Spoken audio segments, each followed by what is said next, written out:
بسم الله الرحمن الرحيم نحمده ونصلي على رسوله الكريم أما بعد فقال تعالى في القرآن الكريم بعد أعوذ بالله من الشيطان الرجيم بسم الله الرحمن الرحيم رجال لا تلهيهم تجارة ولا بيع عن ذكر الله وإقام الصلاة وإيتاء الزكاة يخافون يوما تتقلب فيه القلوب والأبصار صدق الله العظيم وصدق رسوله النبي الكريم ونحن على ذلك لمن الشاكرين والشاهدين والحمد لله رب العالمين. Mes chers frères, dans l'islam, Allah subhanahu wa ta'ala, et à travers le prophète sallallahu alayhi wa sallam, a établi de façon générale deux grandes catégories de droits. La première catégorie, c'est les huququllah, et la deuxième catégorie, c'est les huququl ibad, les droits d'Allah et les droits des serviteurs.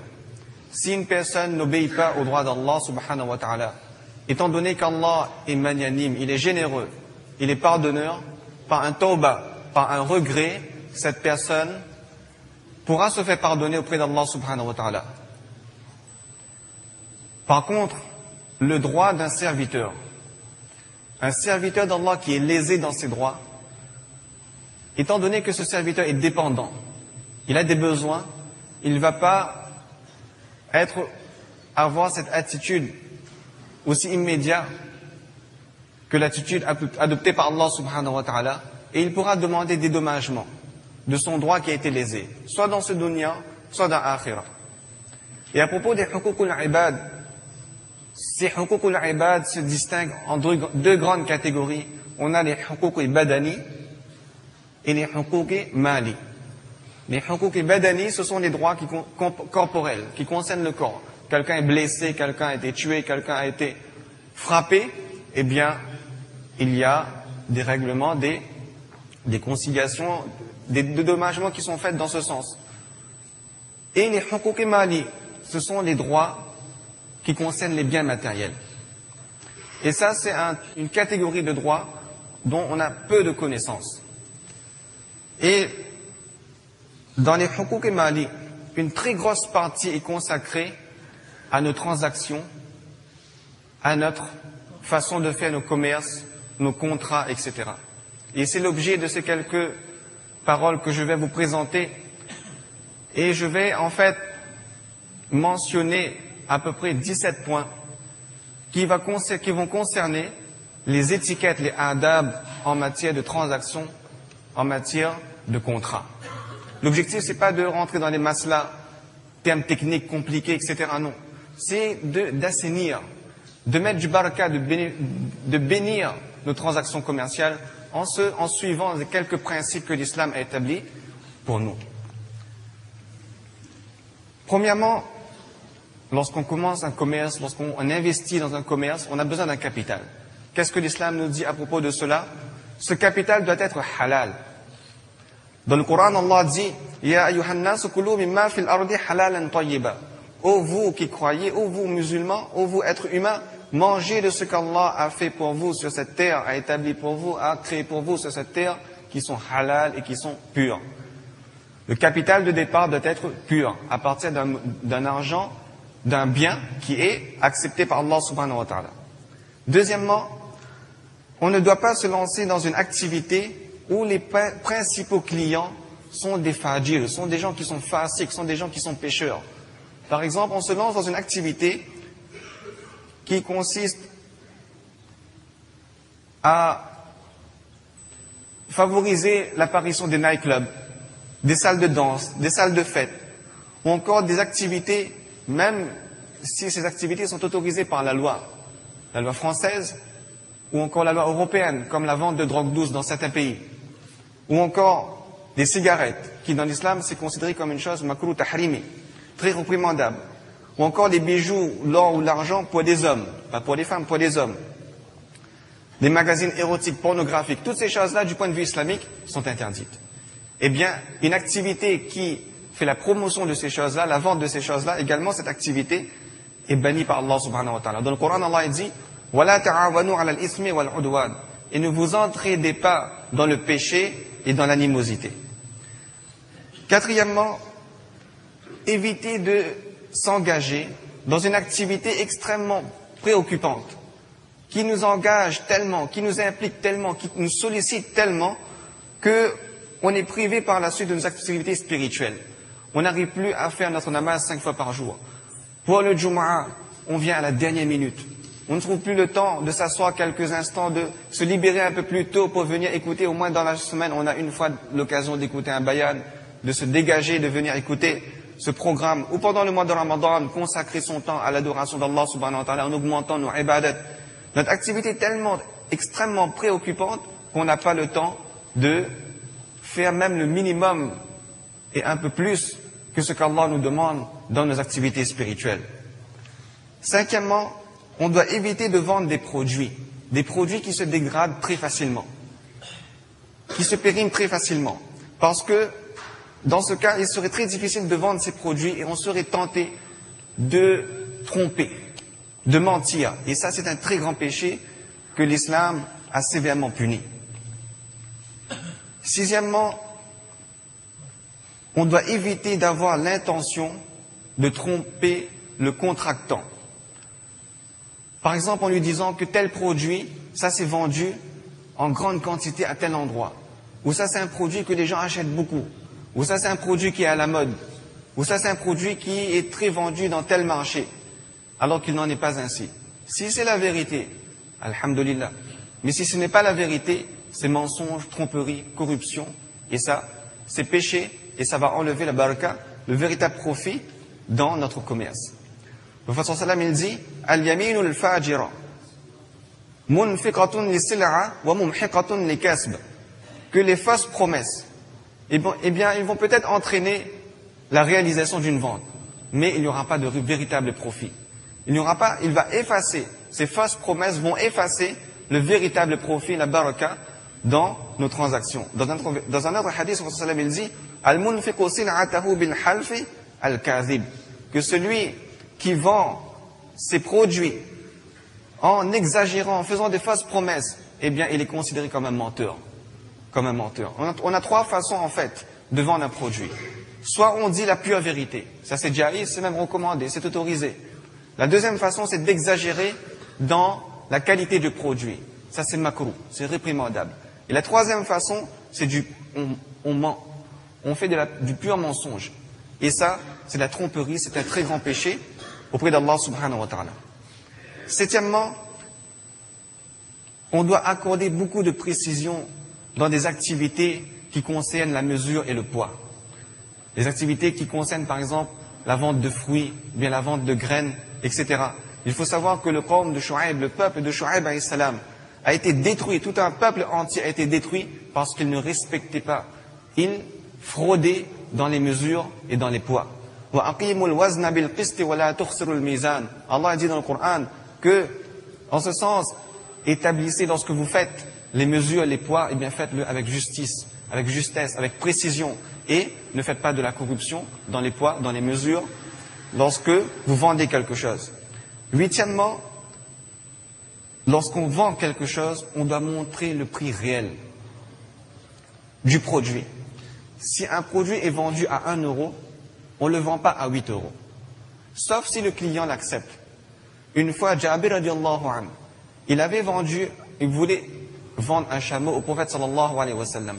Étant donné que c'était le prophète sallallahu alayhi wa sallam qui était l'acheteur, eh bien, il était gêné de le vendre à un prix fort ou au prix réel. Il a baissé volontairement le prix. Le prophète sallallahu alayhi wa sallam, acheteur, il a compris que ce n'était pas la valeur réelle du produit. Qu'est-ce qu'il a fait? Il a lui-même, client, il a surenchéri la valeur. Il a augmenté le prix jusqu'à ce que Jabir radiallahu anhu accepte et le prophète sallallahu alayhi wa sallam accepte et la vente s'est faite à ce prix-là.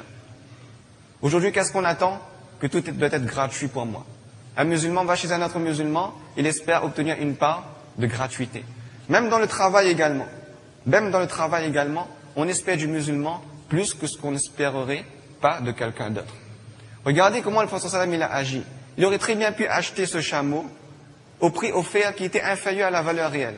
Mais il a regardé quoi? L'intérêt de son frère. Il a regardé l'intérêt de son partenaire. Il est dommage aujourd'hui d'entendre souvent des gens dire que des employés musulmans qui travaillent chez des musulmans et qui disent que nous, musulmans, on est défavorisés par rapport aux non-musulmans. On est maltraités, on est moins payés par rapport à un non-musulman. Mes chers frères, dans l'islam, un musulman ou un non-musulman, tous les deux doivent être traités de façon égale, à même niveau de compétence. Au niveau relationnel, comme on est aimable, affable, compassion, avec compassion, on traite un non-musulman, de la même façon, on traite le musulman qui travaille chez nous. Et du point de vue matériel, on pourrait même dire que si on est amené à favoriser quelqu'un, eh bien, on doit prendre en priorité le musulman.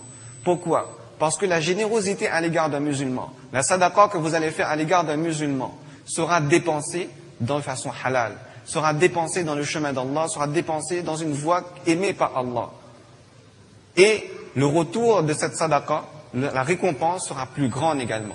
Cela ne veut pas dire qu'il ne faut pas donner sadaqa aux non-musulmans. Mais s'il y a une faveur à faire, favoriser le musulman en premier, au point de vue de la récompense, cela sera meilleur pour nous. Lorsqu'on va mourir, c'est qui va faire un trou pour mettre notre corps dans ce trou, qui va laver notre corps, qui va porter notre janaza? Ce n'est pas un non-musulman. C'est notre frère musulman. C'est celui avec qui on avait entretenu des bonnes relations. C'est lui qui va porter notre corps. C'est lui qui va mettre notre corps dans la tombe. C'est lui qui va lire les Issa, les Sawab sur notre tombe. C'est lui qui va envoyer des récompenses pour nous lorsqu'on en aura le plus besoin. C'est pas le non-musulman, c'est le musulman. Aujourd'hui, qu'est-ce qu'on entend? Les musulmans, ils sont défavorisés et on a beaucoup plus de compassion, on accorde beaucoup plus d'intérêt, on défavorise le musulman par rapport au non-musulman. Tout le monde doit être traité sur le même pied d'égalité. Neuvièmement, on ne doit pas abuser de la naïveté de quelqu'un. On a un client qui est par exemple peu intelligent, qui est naïf, qui n'a pas tous ses esprits, tous ses moyens. On lui dit, moi je te vends ça à un produit, ce produit-là au prix de métropole, ou bien à un prix qui se trouve sur tel marché. Eh bien, on lui dit cela, mais en fait, il n'en est pas ainsi. Ou bien, après, lorsque la personne vient prendre le produit, on change d'avis. On change d'avis, on change d'opinion. Ça, c'est contraire à la confiance, contraire aux enseignements que l'islam nous a montrés. Dixièmement, lorsqu'on fait des promesses, on doit bien réfléchir. On doit bien peser nos intentions.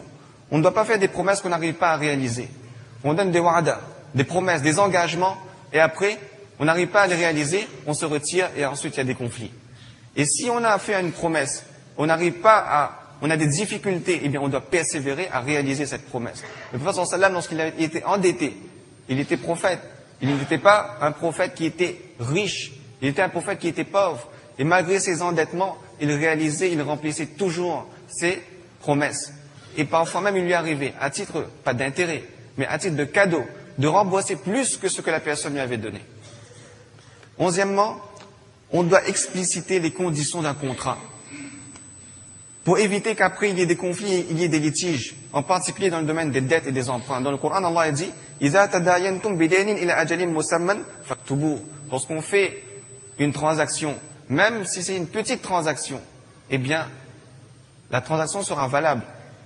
Mais c'est préférable aussi de mettre à l'écrit. C'est préférable de mettre à l'écrit. On ne sait jamais demain qu'est-ce qui peut arriver.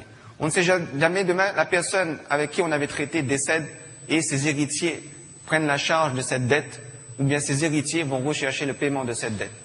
Et on arrive à des situations de conflit. On dit que c'était pas comme ceci, c'était pas comme cela. Mettre à l'écrit toute transaction que nous faisons, aussi minime soit-elle, on les met à l'écrit. Deuxièmement, accepter les retours de marchandises. Ça aussi, c'est un principe de l'islam. Aujourd'hui, on voit dans les magasins parfois marchandises non remboursées, retours non acceptés. Eh bien, c'est pas ce que l'islam nous enseigne. Si une personne a une contrainte, une raison valable, elle doit retourner sa marchandise, eh bien, on doit la reprendre. Le vendeur doit la reprendre. Et des grandes récompenses sont accordées pour cette personne. Le prophète sallallahu alayhi wa sallam dit dans un hadith, Man aqala muslima, aqala Allahu usratahu. Que celui qui a repris un produit, c'est-à-dire qu'il a annulé sa vente, eh bien, Allah subhanahu wa ta'ala allègera ses souffrances, ses difficultés, dans ce monde et dans l'au-delà. De grandes récompenses sont accordées. On n'a pas le temps d'expliquer, d'apporter plus de hadiths, mais beaucoup de récompenses sont accordées lorsque on reprend des marchandises qu'une personne n'arrive pas à payer. 13e, ne pas retarder le paiement. On est endetté, on a acheté quelque chose, eh bien, on ne doit pas retarder le paiement. Mais ici, je voudrais surtout mentionner quelque chose de différent, c'est lorsque un employé a effectué le travail qui lui était demandé, de ne pas retarder son paiement. Le prophète sallallahu alayhi wa sallam, il dit, "U'tul ajira ujrahu qabla an yajiffa 'araqahu", rapporté dans Ibn Majah, que donner à cet employé, à ce travailleur qui a travaillé pour vous, avant même que sa sueur ne sèche, donnez-lui son salaire. Ne pas lui dire, reviens demain, ma paye à eau. Le lendemain, il vient, il dit, là je suis occupé, reviens dans 2 jours. Non. Avant même que sa sueur ne sèche, sur le champ, on lui donne ce qui lui est dû. Ne pas retarder. 14e, et ça c'est très important, aujourd'hui dans cette société matérialiste, dans la jungle des affaires, qui est très agressive, eh bien, nos attitudes également deviennent agressives. On doit adopter la douceur dans nos affaires. Le prophète sallallahu alayhi wa sallam, il dit, Inna Allah yuhibbu samha al-bay' wa samha al-shira wa samha al-qaza. Que Allah subhanahu wa ta'ala aime la douceur, la magnanimité, la bienfaisance dans le bay', dans les ventes, dans les shira, dans les achats, dans les qaza, dans les jugements. Le prophète sallallahu alayhi wa sallam, il dit également, Man anzara mu'sira aw wada'a lahu adallahu Allah yawm al-qiyamah tahta zilli 'arshi yawma la zilla illa zilluh. Allah subhanahu wa ta'ala dit que lorsqu'une personne est endettée et que cette personne a des difficultés pour payer sa dette, eh bien, donnez-lui un délai. Ne soyez pas dur avec cette personne. Ne soyez pas sévère avec cette personne. Ne soyez pas imposant, exigeant. Pour cela, il dit, même quitte à lui pardonner cette dette. Qu'est-ce qui va se passer? C'est une action tellement bénie, aimée par Allah subhanahu wa ta'ala. Le jour de Qiyamah, lorsque le soleil sera au-dessus de notre tête, eh bien cette personne qui a pardonné, qui a allégé la souffrance de son frère musulman dans le paiement de sa dette, obtiendra une place sous l'ombre du trône d'Allah subhanahu wa ta'ala.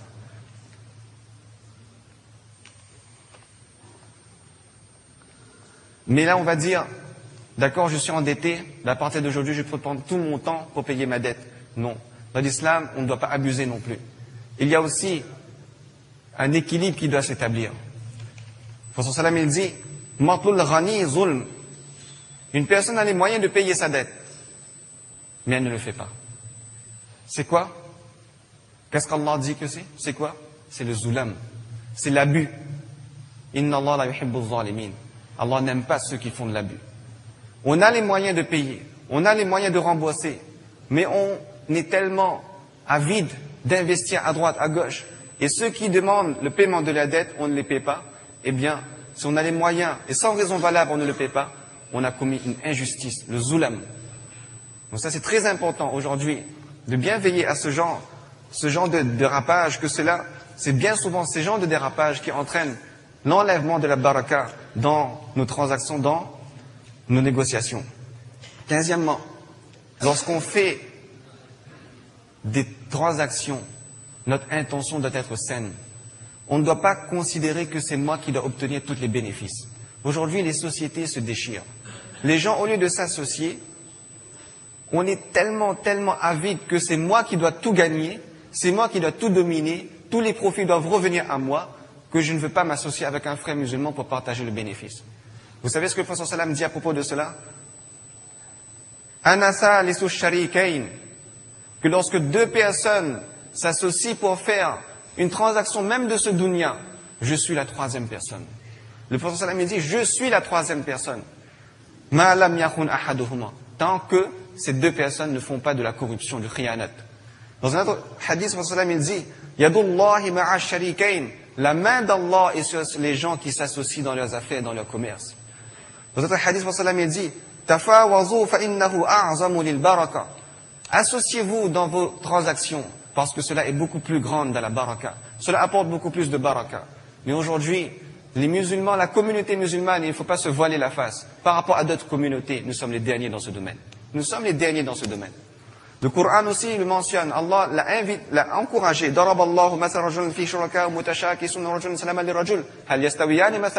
Les gens qui s'associent sont-ils identiques à ceux qui ne s'associent pas?